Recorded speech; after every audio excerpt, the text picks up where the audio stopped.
falar sobre a criação da SAF, né? Seu nome foi muito falado, você falou em vários lugares. Inclusive, eu trabalhava na Band com o Edilson Silva, você inclusive foi lá falar sobre craques da bola. Abraço para Edilson, nosso camarada.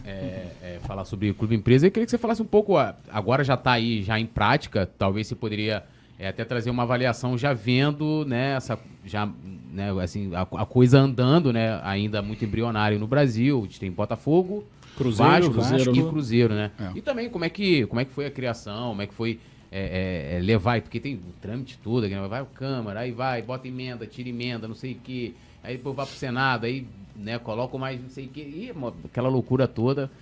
Do seu projeto inicial até chegar lá para ser aprovado, deve ter mudado muita coisa, né? Não?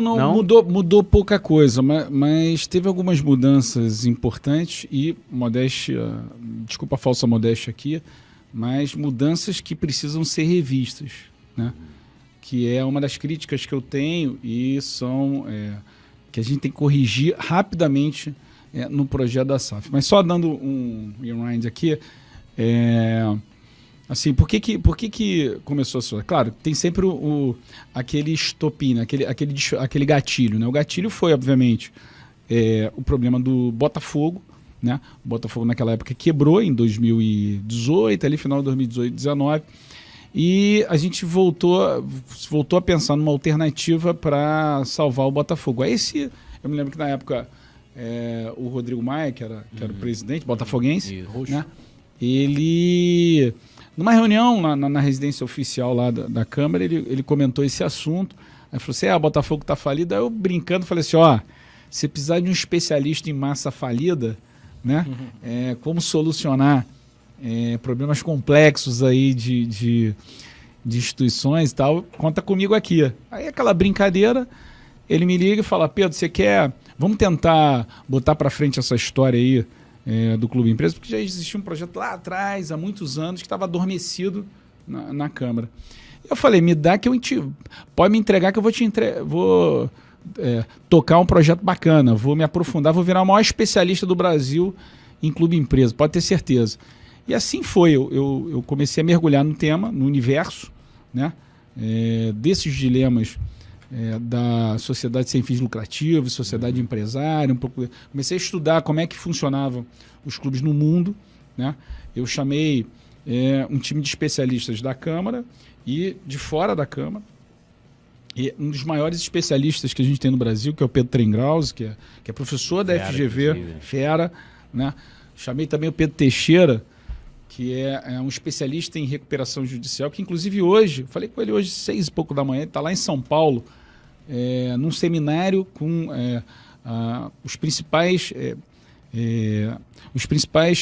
pensadores acadêmicos do meio jurídico que estudam o desporto, discutindo o Clube Empresa, hoje, em São Paulo, num baita seminário. Semana que vem o cara está em Paris. Assim, é um tema que às vezes a gente não percebe, mas existe todo um mercado, um debate acadêmico sobre essa história de como os clubes podem, né, se profissionalizar e tal. Então, assim, aí eu, junto com essa galera, comecei a mergulhar no tema, conversando com muita gente. Foi quase um ano de debate com os clubes, de debate com a academia, de debate com toda a cadeia do futebol, porque não basta só conversar com o clube, com o torcedor, com o atleta, você tem que conversar com a parte do direito, a parte empresarial. Então, até no TST, no Tribunal Superior do Trabalho, eu tive ali a ajuda, por exemplo, do ministro Caputo Bastos, que é o maior especialista de futebol do Tribunal Superior do Trabalho. Ele destacou 7 juízes para poder estudar toda a parte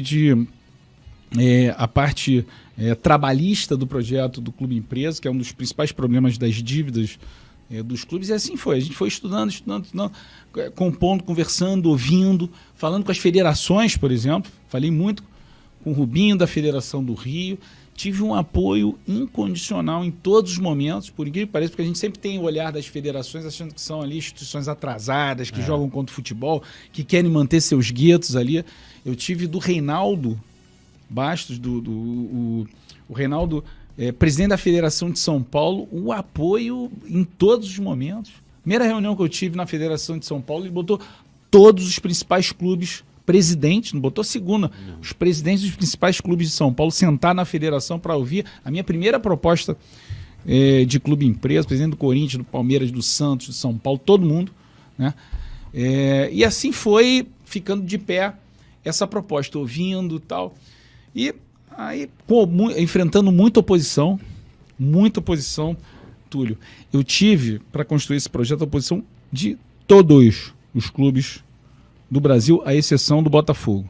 Caramba, é importante dizer isso, num primeiro momento. O Flamengo também. Num primeiro momento. Aí depois nós fomos construindo ali, ajeitando. Claro que a primeira proposta é sempre uma proposta mais, eu diria mais... bruta? Sonhadora, abstrata, menos próxima da realidade. Aí a gente foi decantando isso, ouvindo... e depois, mas mesmo assim, a gente conseguiu aprovar o projeto do Clube Empresa, ainda com a oposição de muitos clubes, tá?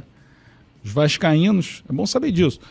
O ex-presidente do Vasco teve comigo e tal. Campelo? Sim, teve comigo. Depois, não, somos a favor. No meio da discussão, estava juntando a associação de clubes na CBF. Colheu lá 17 assinaturas para manifesto contra o Clube Empresa. Isso depois de um ano debatendo. CBF, a antiga diretoria, contra, completamente contra. Né? Primeiro, a gente recebe, você quer, não, somos a favor da modernização do futebol. Quando chegar na hora do vamos ver, foi tudo contra, ao contrário dessa presidente da CBF.